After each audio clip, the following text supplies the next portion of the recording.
Tuesday at 9 on WTTW. We're heading toward the ground at race car speeds. A mission to answer the ultimate question. We get one chance. Are we alone? The payoff is we could maybe bring back fossil Martian cells. Looking for life on Mars, on Nova. Wednesday at 9 on WTTW.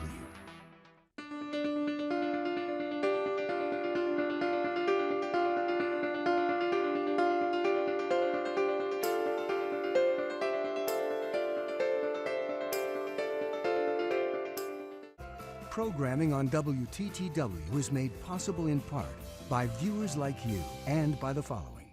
This is our great-grandfather who had a dream in 1945 to open a family business in his name. This is our grandfather who expanded on that dream, bringing custom furniture to Chicago. This is our father and his brothers who grew that dream into the 10 showrooms here today. This is us, 4 sisters who want to make the generations before us proud while making Chicago homes beautiful. Since 1945, this is Smith. WTTW programming originates from the Renée Crown Public Media Center.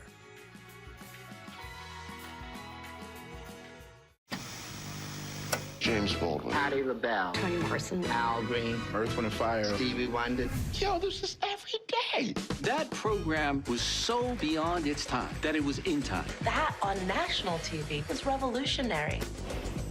Tonight at 10 on WTTW. Hi, Chicago. I'm Destiny, and you're watching WTTW.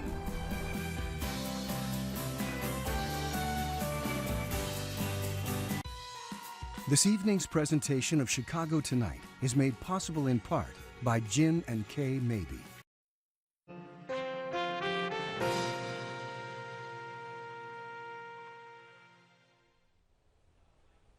Good evening and welcome to Chicago Tonight. I'm Paris Schutz. And I'm Brandis Friedman. On the show tonight, they transformed the pain into progress. George Floyd's killing spurred a law that makes major changes to criminal justice in Illinois. But will it make communities safer? I'm not the president's lawyer. I am the United States lawyer. Merrick Garland's confirmation hearing for Attorney General begins. We hear from one of his past clerks. Sign up now at healthcare.gov. A special new 3-month enrollment period for people to get health insurance under the Affordable Care Act. All of a sudden, there was just this huge boom. Fallout for Boeing after an aircraft engine explodes. That and more from Cranes. Go to 12, then it would go to 13. It would be over a series of time, over a couple of years. How the debate over raising the federal minimum wage is playing out in Illinois and across the country. How therapists are helping their clients while managing their own mental health during the pandemic. A damning report from the city's Inspector General on the police response to last summer's racial justice protests. It speaks to how we've been able to persevere in the face of racial injustice in our community. And previewing the upcoming Chicago Children's Choir's virtual Black History Month celebration. But first, some of today's top stories. Mike Madigan stepped down from his other powerful position today, and that is chairman of the Democratic Party of Illinois. Madigan's resignation comes one day after he played a big role in selecting the successor to his legislative seat in the Illinois General Assembly. That position went to Edward Guerra Kodat, an employee in the Madigan-connected 13th Ward Aldermanic office. Madigan had the highest weighted vote when district committee members got together to pick a replacement yesterday. Kodat got the nod over 10 other candidates who gave speeches and answered questions in front of the committee. Madigan resigned from the Illinois General Assembly last Thursday after 50 years in office. Meanwhile, Cook County Clerk Karen Yarborough takes over as chair of the Democratic Party on an interim basis before the party selects a new state leader. And in the last hour, Illinois Governor J.B. Pritzker and Senator Tammy Duckworth sent a statement saying they are backing 8th Ward Chicago Alderman Michelle Harris for that post. State public health officials report more than 1,200 new cases of the coronavirus in the last 24 hours, including 34 additional deaths. That makes for a statewide total of 1.17 million cases and 20,303 deaths. and the preliminary 7-day positivity rate is 3.1%. Now, this comes as the nation passes a staggering death toll, more than 500,000 Americans now lost to the coronavirus. Today, President Joe Biden addressed the nation and ordered flags on federal property to be flown at half-staff. I ask all Americans to remember. Remember those we lost and those who left behind. But as we all remember, I also ask us to act, to remain vigilant, to stay socially distanced, to mask up, get vaccinated when it's your turn. In Chicago Public Schools, K through 5th grade teachers went back to school today to prep for the eventual return of students to the classroom. Teachers were back in class to make preparations as many students are set to return March 1st. Students in grades 5 through 8 are set to return March 8th, thanks to a deal struck between CPS and the Chicago Teachers Union. Now, the two sides have not yet agreed on a return date for high school students and teachers. And now back to Broadens for details on the new criminal justice reform bill signed into law by the governor today. Broadens. That's right, Paris. A sweeping criminal justice measure is now law in Illinois. It sets in motion the elimination of cash bail, new standards for how police operate, and outlines the rights of criminals once they're incarcerated. Advocates say it'll make the state safer. Critics say it's just the opposite. Amanda Vinicky joins us now. Amanda, tell us more about this law. Broadens, that this new law stands to be transformative, that's inarguable. But what is up for debate is the impact of those changes. Now, much of this was set in motion by the police killing of George Floyd, and then the protests spanning the country and Illinois and the city rising up against police brutality, particularly against Black and brown people. I remember joining a protest past June and witnessing something I had never experienced before. There were far more people demanding that Black Lives Matter than those who looked like me. That's when I knew this moment was different. And leading the Black Caucus at that time, I knew that as a caucus, we had to seize this moment together. Seize it, they did. Senator Kim Lightford says they propelled that pain into action, with Illinois Black legislators last month ushering through a trio of bills, including the one that Governor J.B. Pritzker signed today, which he says is one that remarks a transformative step forward in Illinois' effort to lead the country in dismantling systemic racism. No, this bill is 764 pages long, so we can't here get into and drill into all that it does. But among the changes that it makes are creating a misconduct felony offense for police officers who intentionally misrepresent facts in their reports, broadening the police certification system, including a method to strip officers of their certification, even if they're not actually charged with a crime, limiting what police unions can bargain over when they're drafting contracts, and mandating more training for police, including on mental health and crisis intervention. It focuses on the safety of our communities, accountability for law enforcement, fairness and equity in our criminal justice system. And communities are demanding that that happens today. They're demanding that we have transparency. They're demanding that we modernize our thinking. They recognize we have tried the failed tough-on-crime policies of the past, which have not made us more safe. They recognize that you can support good officers and want reform at the same time. At today's bill signing ceremony, Governor Pritzker likewise dismissing critics, promising that this is positive change for everyone. Opponents of this law don't want any change, don't believe there is injustice in the system, and are preying upon fear of change to lie and fearmonger in defense of the status quo. But let me say this to the people of this great state. All Illinoisans will live in a safer and more just state with this law on the books. We're being labeled as we're a group that doesn't want any change. Well, that's just wrong. You know, we've been at the table to discuss a lot of different things. We have been for years. We continue to do so. So, but when was the last time the governor reached out to us and asked us a question about any of this? Oh, wait, he hasn't. Jim Kajchuk with the Sheriff's Association says that a coalition of law enforcement groups did agree on some aspects of this massive package, like much of the certification changes. But he says strict limits on things like use of force will hinder police from doing their jobs. He says a lot of the language in the new law is confusing for officers and will force them to ponder if they're going to be breaking state law and facing repercussions there, even as they're in potentially lethal situations. How do we in effect an arrest based on this? If I can identify you, Amanda, because I know you just committed a crime, but you're going to resist. But that means I need to come back and try to arrest you later. If you're going to resist me, which most people, not everybody resists, but a lot of people do. Does that mean physical? Does it mean verbal? I mean, there's so many different aspects of this that are challenging, to say the least, to try to keep our community safe. Another huge change this law makes is that it effectively ends cash bail. Advocates are celebrating this as monumental in that they say it will prevent people who haven't ever even been convicted of a crime from losing their jobs, homes, even families as they're stuck in jail. But former prosecutor, State Senator John Curran says there is a way to do that, but he says Illinois went about it wrong. He says that's because Illinois didn't give judges enough discretion. He says that therefore creates a catch and release system for criminals.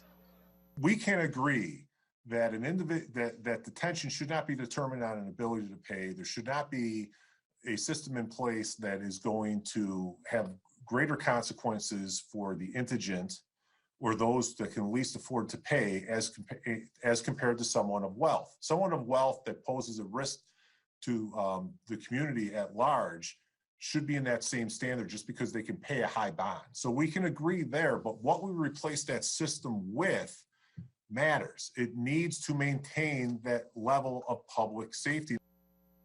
Another change, they've got a couple of years to ratchet up to this point, but police body cameras will become mandatory, and Curran asks how local departments are going to pay for it. But I would also say the unfunded mandates are going to lead to two things: increase in property taxes at the local level or a decrease in policing services. It's going to be an either or. Again, those are among the changes. This really is a sweeping new law.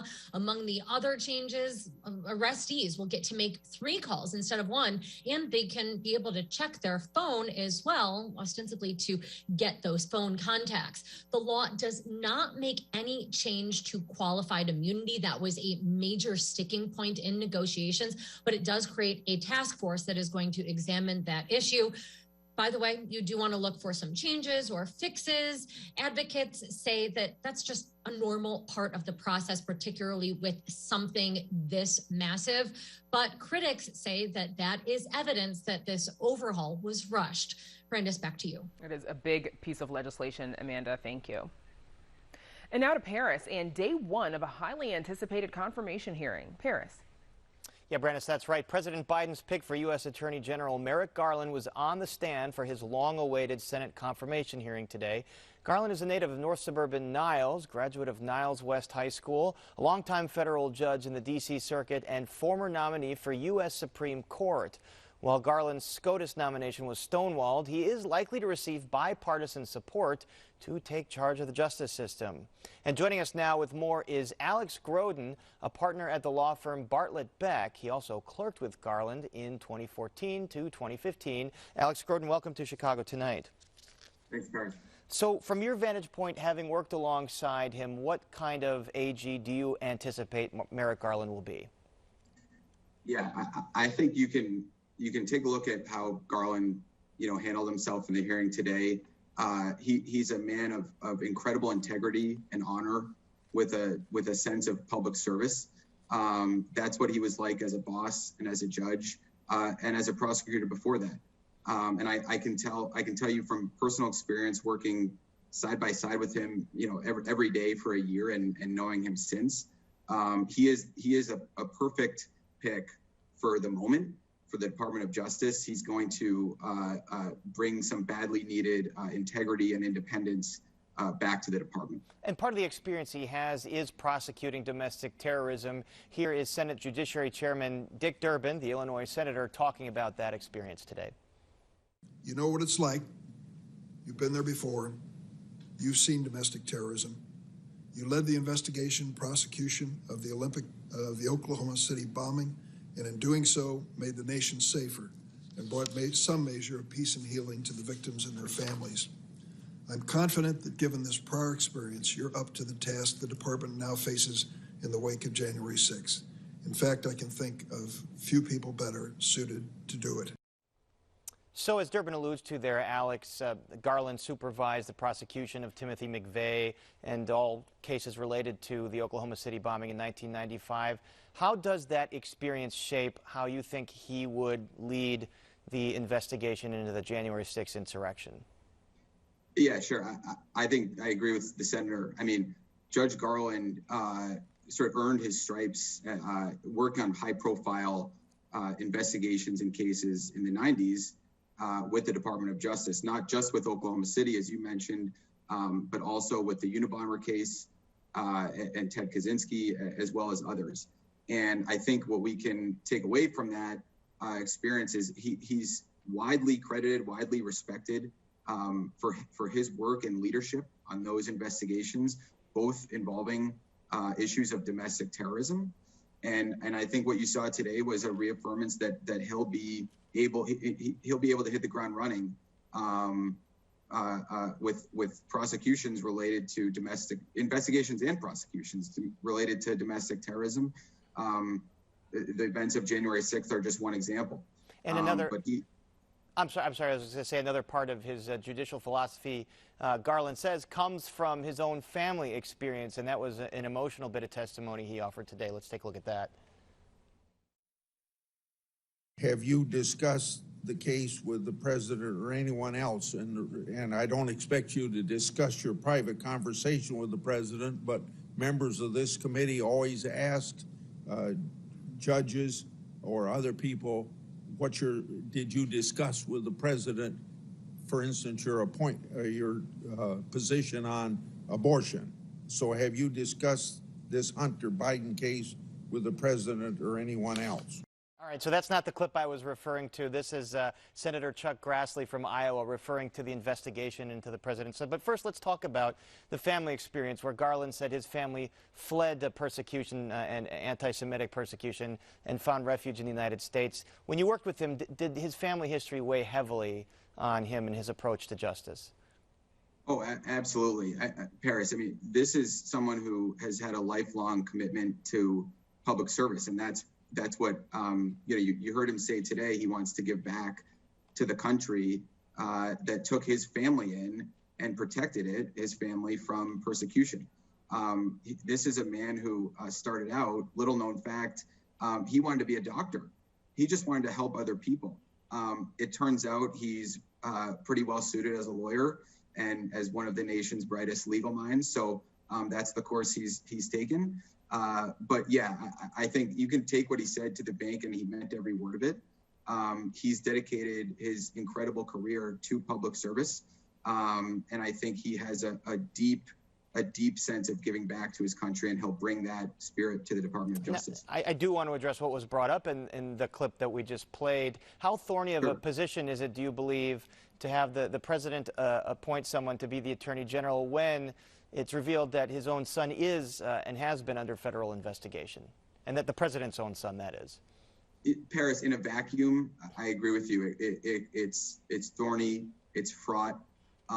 For Judge Garland, I have, knowing him from personal experience and seeing him handle some pretty high-profile cases that come through the D.C. Circuit when he was a judge, I have every confidence in the world that he meant what he said, and he'll not be influenced by politics. And I believe him when he said the president has not discussed the Hunter Biden situation with him, and that Garland DOJ will approach that matter as well as every other matter on their merits and uninfluenced by politics. Now, we only have a few seconds left, Alex, but he also mentioned racial equity as an important part of his approach to justice. How does that work in practice, do you believe? I think what you heard, the types of answers that Judge Garland gave today about discrimination and racial equity and equality, he will bring a deep sense of fairness and racial justice to the department. And I'm confident that he will have no tolerance for racial or hate crimes or anything of that nature. And there are a lot of observers believing it could mean a return to consent decrees with police department like the one the Chicago Police Department is undergoing right now with the Department of Justice. That's something the Trump administration went away from. Alex Gordon, I got to leave it there. Thank you very much for joining us. Thanks for having me. And now we go back to Brandis and details on a special enrollment period to get health care coverage. Brandis. Paris, even before the pandemic, the Kaiser Family Foundation estimated that nearly 900,000 Illinoisans were without health insurance. More than 250,000 of those folks were in Chicago. Across the state, just under 6% of whites were without insurance, but that figure rose to more than 10% for African Americans and 16% for Hispanics. Since then, the economic disruption caused by the pandemic has seen more people lose their health insurance. But an executive order from President Joe Biden has created a special new 3-month enrollment period to allow people to sign up for insurance under the Affordable Care Act. Joining us now to tell us more are Stephanie Becker from the Schreiber Center on Poverty Law. Becker conducts policy research, data analysis, trainings, and advocacy on a range of healthcare issues, including the Affordable Care Act and access to public benefits. And Dr. Christine Schaefer, an internal medicine specialist who works on Northwestern Medicine's transitional care team. She's also an assistant professor of medicine at Northwestern University's Feinberg School of Medicine. Thanks to you both for joining us. Stephanie Becker, let's start with you, please. Why is this enrollment period necessary, do you think? This enrollment period is so important, especially during this pandemic, which has basically shone a light on the barriers people have had to healthcare and structural problems that people have had in accessing affordable quality healthcare. So this special enrollment period, which is 3 months, couldn't have come at a better time to provide accessible and affordable healthcare for people in Illinois. Dr. Schaefer, how would you say Trump administration policies over the last 4 years might have created challenges for people who needed coverage? I think the biggest thing is that the lack of an individual mandate and the cost increases that happened without federal support for those plans has really raised the out-of-pocket costs for individual consumers. So many people have essentially financially been phased out, even if they technically qualify for an ACA plan. They can no longer afford the large deductible and the large monthly payments. I think costs are 25 to 30% higher than they were in the start of the Affordable Care Act in 2014, depending on the plan. And Stephanie, as we just mentioned, there are obviously, clear healthcare inequities even before the pandemic. It's something we've talked about a lot since this pandemic began and shown some light on who was being most affected by it. But how did one problem compound the other with regards to access to health insurance? Well, the pandemic showed that people need health insurance no matter where they live, what their background is. And without it, people were not able to get tested, even though we learned later that testing was made available to everyone. People were scared to get tested for COVID. And now, especially with the vaccine availability, people need to make sure that they know that they are covered no matter what. And so without this type of coverage, people were worried and just assumed that they couldn't afford care and then didn't get it.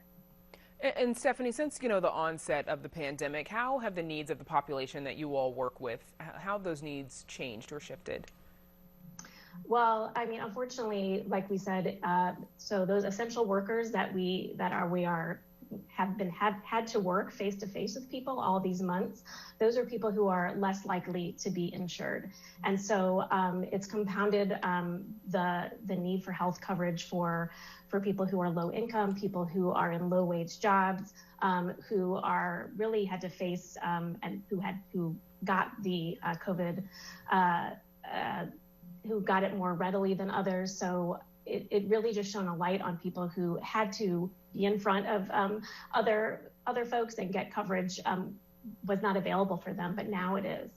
And Dr. Schaefer, for the more vulnerable populations that you serve, how familiar are they with navigating their insurance options and figuring out how to get something for themselves and their families? I think that's a key point, Brandis, that it's a very complex process, and it's not very transparent about which options cover which facilities. And many patients have, if they are in care, it's very hard to tell what you need. Sometimes there are small incentives offered to patients to sign up for a given plan that may not be the best option for them. So it's very nice when you can have a neutral party who can lay out the options for a patient so they can make an informed decision. It's just not very accessible, and many of our patients don't have regular internet access or enough phone minutes to investigate those things themselves. And Stephanie, how much is this special enrollment? How helpful is this going to be to those patients who need the extra time and need the extra support in getting health insurance? Yeah, so this is an opportunity to expand access to millions of people across the country. There's going to be 3 months of this available time to sign up. There's free in-person help who can actually help people get coverage. Like I said before, a lot of people just assume they can't afford the coverage. But in Illinois, 80% of people who sign up for the marketplace actually are eligible for financial help in the marketplace.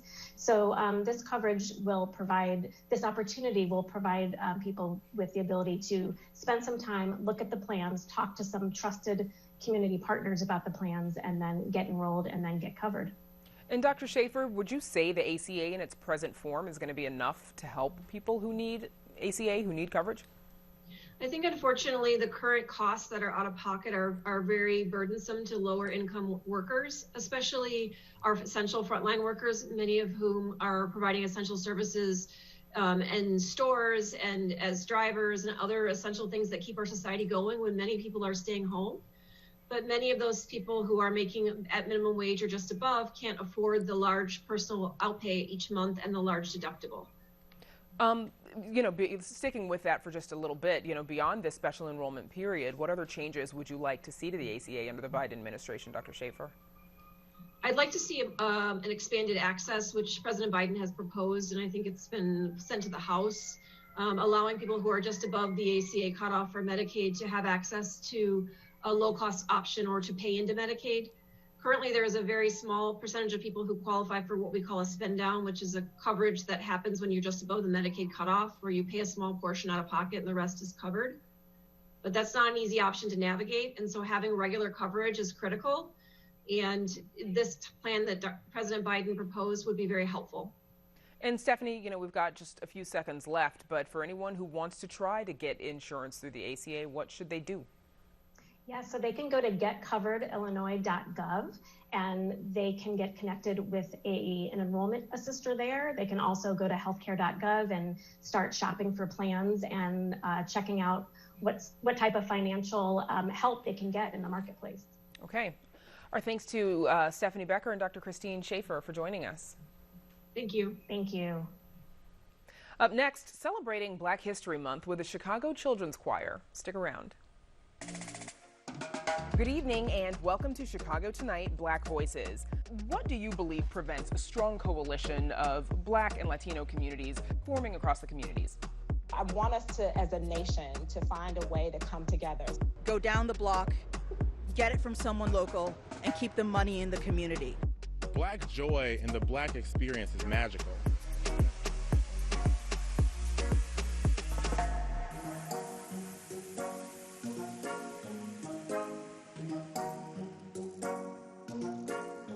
Before we move on, a quick correction. I incorrectly stated earlier that Attorney General nominee Judge Merrick Garland was from Niles. He's actually from Lincolnwood. He went to Niles West High School, which is in Lincolnwood.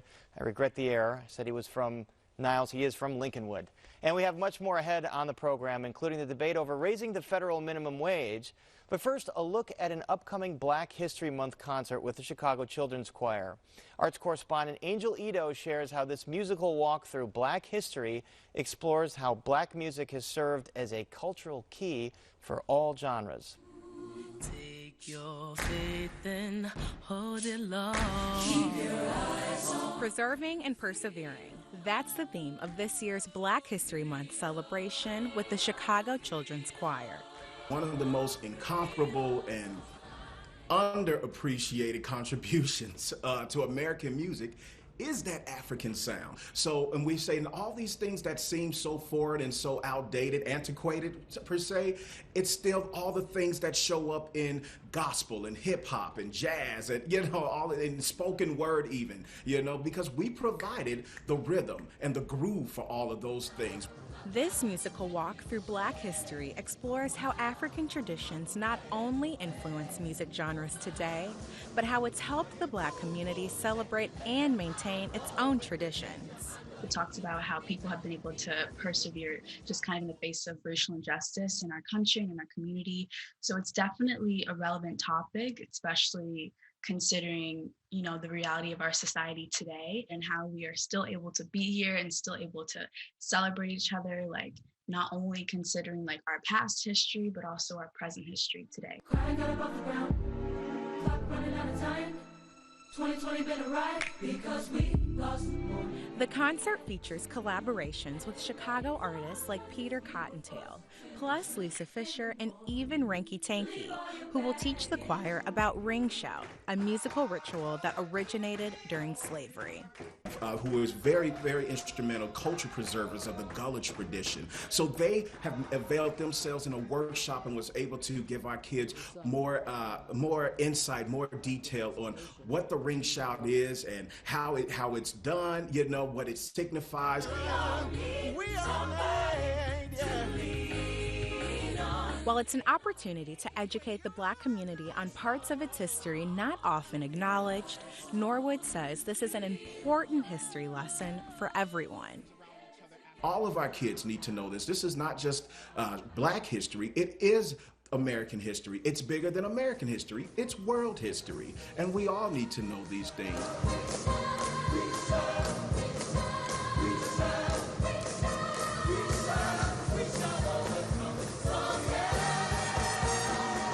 For Chicago Tonight, I'm Angel Ito. Preserving and Persevering will be live streamed this Thursday at 7 p.m. Visit our website for more information on how to watch. And be sure to stick around for the end of tonight's show. We'll have another look at the Chicago Children's Choir's recent performance with Peter Cottontail. And still to come on Chicago Tonight, fallout after falling debris from an engine explosion. That and more business news from Cranes. The potential impact of raising the federal minimum wage in the next COVID relief package from Congress. Details on a scathing report from the city's Inspector General on the police response to unrest in the wake of George Floyd's killing. And how psychologists are helping their clients while managing their own mental health during the pandemic and racial justice movement. But first, some more of today's top stories. Chicago is #1 in a dubious ranking once again.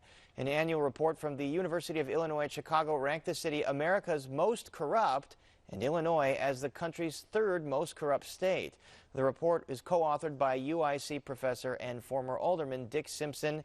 It's based on an analysis of the public corruption statistics published by the U.S. Department of Justice.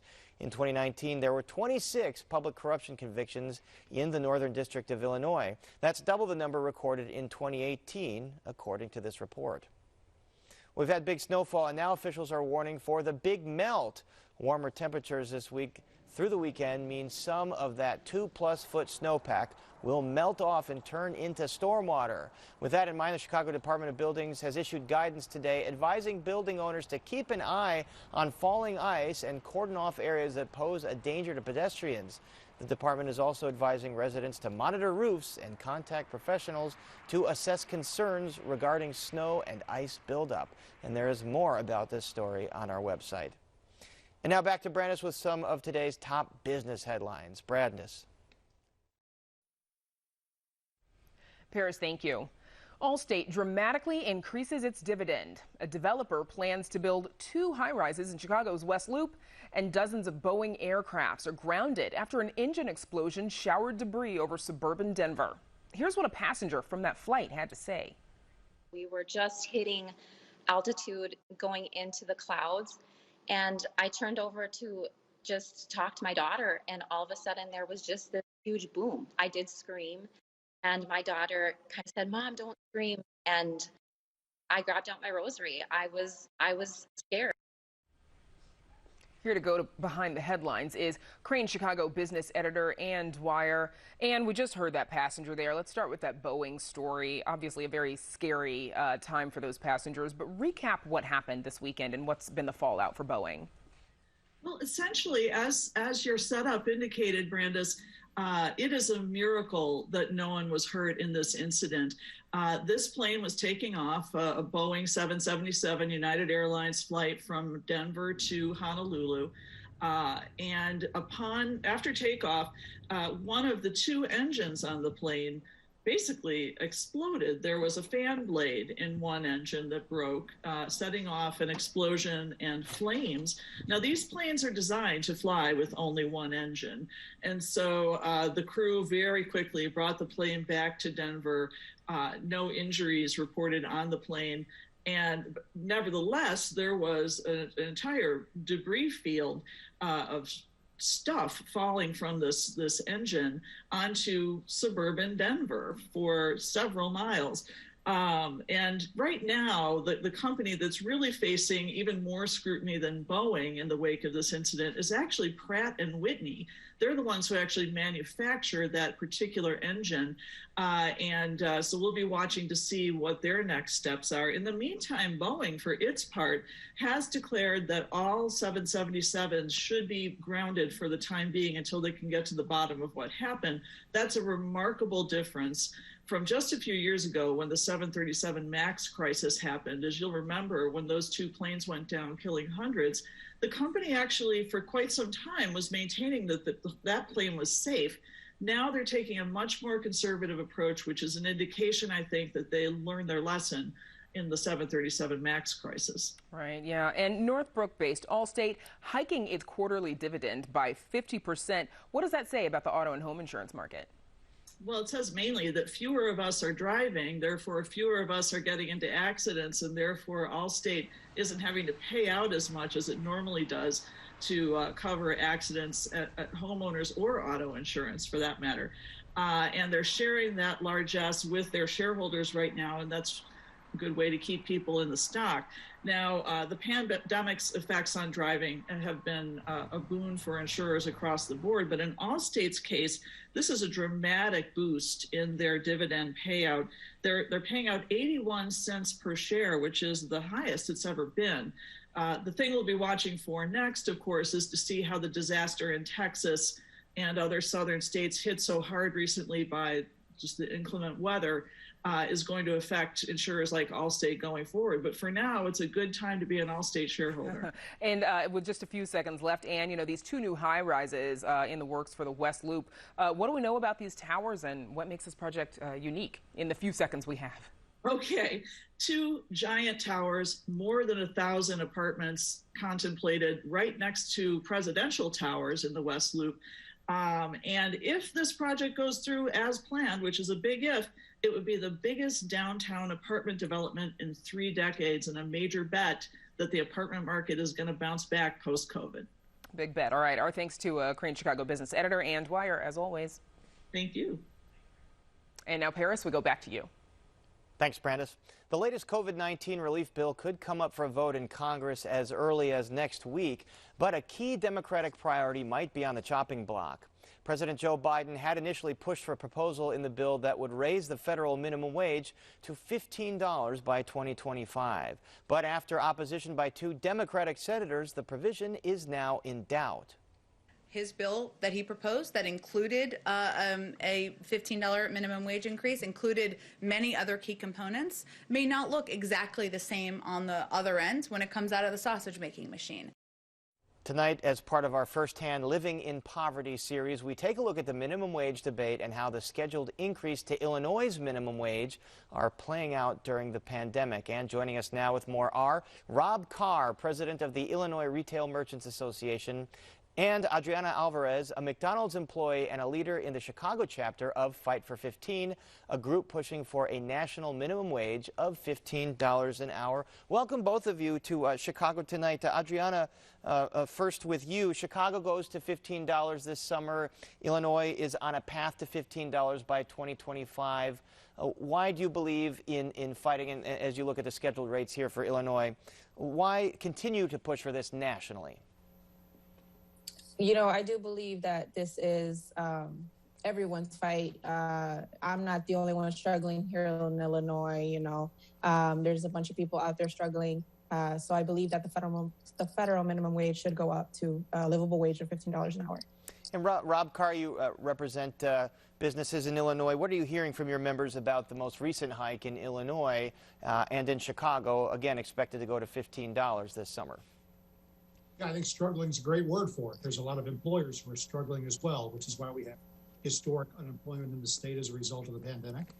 It's going to impose, I think for us, for Washington, Illinois is a cautionary tale in that you don't want to do this. You want to think twice about doing it at all, but certainly in the middle of a pandemic, because it makes reemployment and growth a lot harder. Adriana, what about that? The Nonpartisan Congressional Budget Office put out a study this month saying that raising the minimum wage to $15 an hour, it would lift nearly 1 million people out of poverty, but it could also lead to the loss of 1.4 million jobs. Could it actually hurt workers instead of help? In my opinion, I don't think so. The more money I have in my pocket, I'll be able to go to these small mom and pop shops that I have by my house. I don't have to make the trip to, you know, those big corporations that have the deals. So I'm not going to be saving any kind of money. I'm going to be spending it right back into the economy. You know, Rob Carr, if you look at the minimum wage adjusted for inflation over the last several decades, it really hasn't gone up at all. In fact, it's gone down. Should the minimum wage at least keep up with inflation? Well, I think that calculation depends on where you start the calculation from. And 68 has been chosen by the advocates rather randomly. If you choose it from other years, it's a different story. But no, you don't want to have a wage on an automatic increase.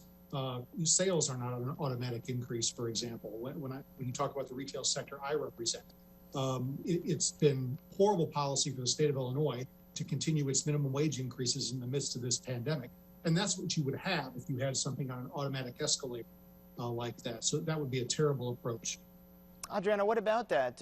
Again, Rob is saying that there shouldn't be automatic raises, but if you look at the minimum wage adjusted for inflation, it really hasn't moved at all. And we're talking about 50 years. It hasn't. It's been since, yeah, it's been, you know, the federal minimum wage has been stuck since 2009. And I mean, everything else has gone up. We have to work 2-3 jobs just to, you know, buy essential stuff. And I honestly don't think that that's right. And $7.25 is not enough. All right, we also spoke with a Chicago restaurant owner today who pays his employees above minimum wage. Here's what they had to say. As a business owner, like, I have to hold myself to a higher standard.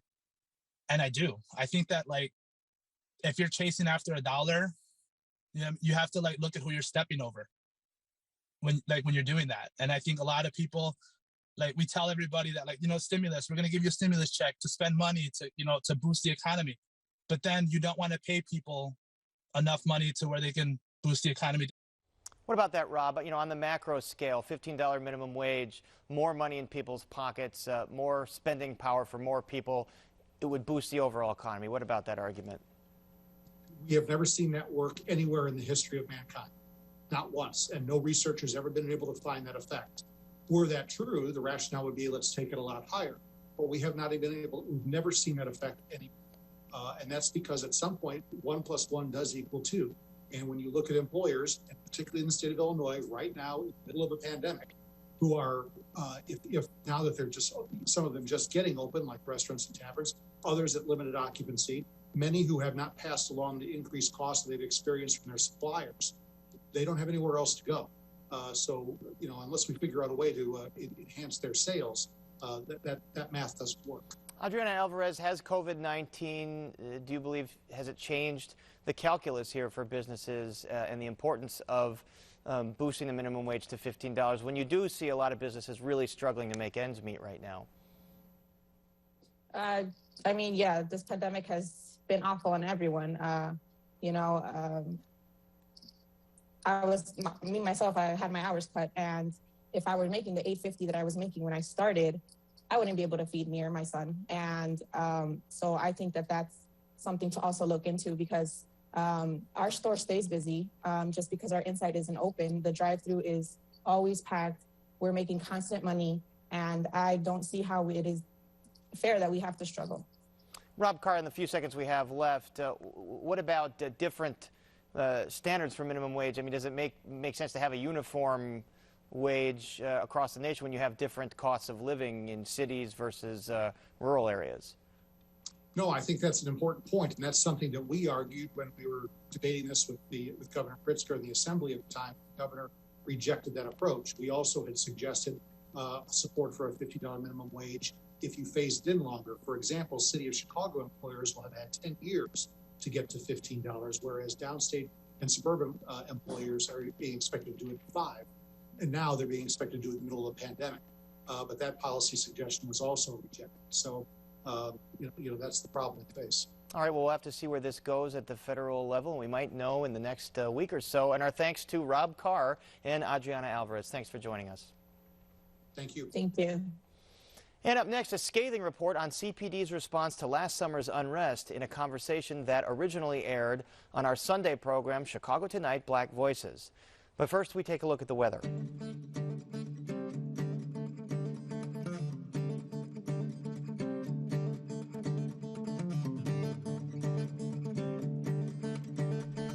The Chicago Police Department botched nearly every aspect of its response to the protests and unrest triggered by the death of George Floyd, undermining efforts to rebuild the community's trust in the department. That is all according to a new report from the city's Inspector General released last week. The report is also highly critical of Mayor Lori Lightfoot and depicts Police Superintendent David Brown as slow to react and at times confused. Joining us now is the author of that report, Chicago Deputy Inspector General for Public Safety, Deborah Witzberg. Thank you for joining us on Chicago Tonight, Black Voices. So, obviously a scathing report of the Chicago Police Department and its response last summer. What were the most significant findings significant failures of CPD that you document in this report? I think at the most profound level, this was a failure of leadership. This was a failure of the senior leadership of the Chicago Police Department that endangered members of the public and left frontline members of the police department without adequate support and guidance, and really left those frontline members to sort of high stakes improvisation, which had bad outcomes. You say that CPD was, quote, underprepared and ill-equipped, consequently failing both the frontline officers as well as the public. Why weren't they prepared for this? Well, I think there were sort of two dimensions to the lack of preparedness here, a longer-term one and a shorter-term one. In the longer term, you would want it to be the case that a major city police department had sort of a contingency plan available for large-scale public demonstrations and large-scale civil unrest, sort of sitting in a drawer somewhere ready to be activated. And I think there were real shortcomings there with that kind of backup, contingency plan in place in the longer term. In the shorter term view of preparedness, in the days between the death of George Floyd in Minneapolis and the sort of unraveling of events here in Chicago, there was a fair amount of information out there and available, and in fact, in the hands of leadership in the police department and in City Hall, about events that were occurring in other major cities in the United States, as well as information to suggest that large-scale events were coming to Chicago. And I think, given the information that was available, I think the city and the department could and should have done better to be prepared. Now, you spoke with both Mayor Lori Lightfoot as well as Police Superintendent David Brown. And in the report, Superintendent David Brown says the department, quote, struggled with certain aspects of its response. And he goes on, he also says in the report that the department will use the Inspector General's findings as an additional tool to self-evaluate and move forward to be a better police department for the city of Chicago. And additionally, Mayor Lori Lightfoot said today that the police department has already learned some lessons from the mistakes that it has made and that she still has confidence in Superintendent Brown's leadership. Here's a little bit more of what she had to say. The Chicago Police Department obviously took a deep look at what happened over the course of that time period. The police department, I think, learned a lot from that experience and put that learning into practice over the course of the summer and the fall and currently. Now, in your view, the police department, have they already absorbed some of the lessons from last summer and some of the failings you document in your report? I certainly, for the moment, take the police department at its word that there are are efforts underway to address some of these issues, and we know for certain that there are policy revisions underway. And in fact, that is one of the things that played into our decision to not include specific recommendations in this report, is the very recognition of the fact that there are remedial efforts underway, and we want to sort of see where those improvements land, and what sorts of improvements they bring about. Okay, Deborah Woodsburg in the Office of the Inspector General. Thank you so much for joining us. Thank you. Back with more Chicago Tonight right after this.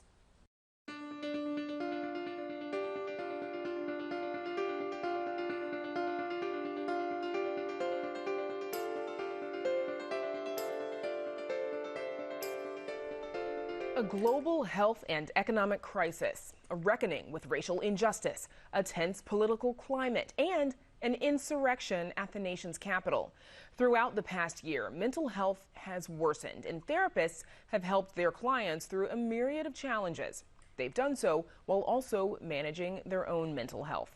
Joining us to discuss how therapists have been impacted by the past year are Diana Castaneda, Director of Youth and Crisis Services at Community Counseling Centers of Chicago, where she oversees clinical teams on the west side of Chicago for adults and children, and Cynthia Langtu, a practicing therapist and a professor at the Chicago School of Professional Psychology. She's also a clinical supervisor with the Marjorie Kovler Center for Survivors of Torture.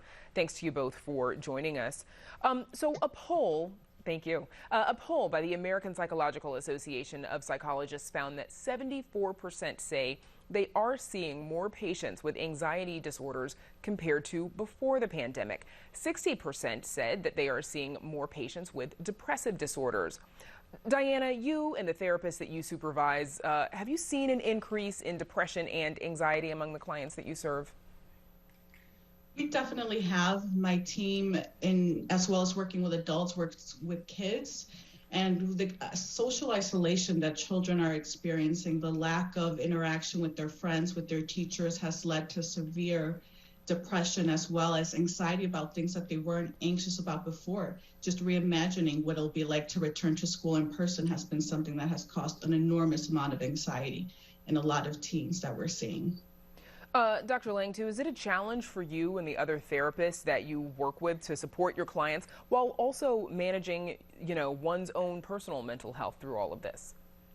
Absolutely. I think that during this time, not only are we seeing more of the issues that you mentioned in the clients that we see, but I'm seeing more clients than I ever have in my practice, and many other clinicians are saying the same. And I think that's a double-edged sword. I think it speaks to this time and the layers of difficulty, telling us that it's okay to reach out, right? That we have permission to reach out for support, but that the therapists, right, who are seeing all of these folks are taxed by the amount of work that we end up doing. And so I would say the importance of really taking care of ourselves as we're trying to take care of each other is at a critical point. We can't offer anyone resources that we don't have ourselves. And I want to come back to that a little bit more as well. But Diana, is it more difficult for therapists to set boundaries and to step away from their work? For example, we just heard Dr. Langtu talk about seeing so many clients. Is it difficult for folks to step away and take care of themselves? Yes, we were better about it before the pandemic, and we've gotten better about it because it's been almost a year. But for a long time, with the loss of the rituals that we're used to having, like commutes on the way to work, it's become impossible to separate what's your home life, what's your work life, to think about your clients less. I have staff who never thought they would miss their hour-long commute to work, and now they really appreciate what they've lost from that time. Over the summer, of course, we also saw, the reckoning with racial injustice. Dr. Langtu, was it difficult to help your clients through that moment while also working through it and processing it yourself? Absolutely. I found that physically, emotionally, spiritually, and socially, I had to do so much more work because as a Black woman, as a Black mother, I was watching such difficulties unfold before us. And I really had to rally my own resources and acknowledge that I too was experiencing so much of the pain that my clients were bringing to the table, and that I had to work through them before I could actually help my clients work through them. And Diana, how are therapists managing their own mental health through this? I mean, most therapists typically see their own therapist, but I imagine it's more important to do that now. Yes. I definitely have staff who maybe hadn't been in therapy in a couple of years and decided that they needed to go back. They're leaning on each other, and also as teams, those of us that work in teams, it's very important that we make space to talk about it and talk about how we're not okay and not dictate any one way of reacting to it, but know that any resources that they need that's in our power to give, we're going to give, including the support to go to their own therapy. Now, I know both of you are seeing clients virtually, and we hear about Zoom fatigue across all of the industries and sectors. Dr. Lang, too, how significant is this among therapists? And does that, virtual visit make it a little bit more difficult to care for your client without seeing them in person? Great question. I think that the move to telehealth was quick and steep. And so there are pros and cons, though. I would say that the pros that I've noticed is accessibility. So I'm seeing more clients who are able to come more consistently because they don't have the commute that they might have. But I also find that both therapists and clients are experiencing Zoom fatigue and that lack of human connection that we're used to in traditional psychotherapy. But I find that it balances itself out and that more people are actually seeking out help and able to access help given the convenience of being able to do telehealth. And Diana, are you all able to serve everyone that comes to you, as you experience this increase in people who need the support? Not as much as we would like. One of the big gaps that we're seeing is that Spanish-speaking families and adults are waiting twice as long as their non-English-speaking peers. At the same time, we have a lot of programs that are used to doing work in the community that have been adamant about continuing to do so whenever it is safe and important. So we're trying our best, but there's always been more demand than what we're able to give, and the pandemic has only made that situation worse. Now, the American Psychological Association also found that 29% of respondents say they are seeing more patients overall, and 41% of psychologists reported feeling burned out. Diana, do you or any of those that you supervise experience burnout?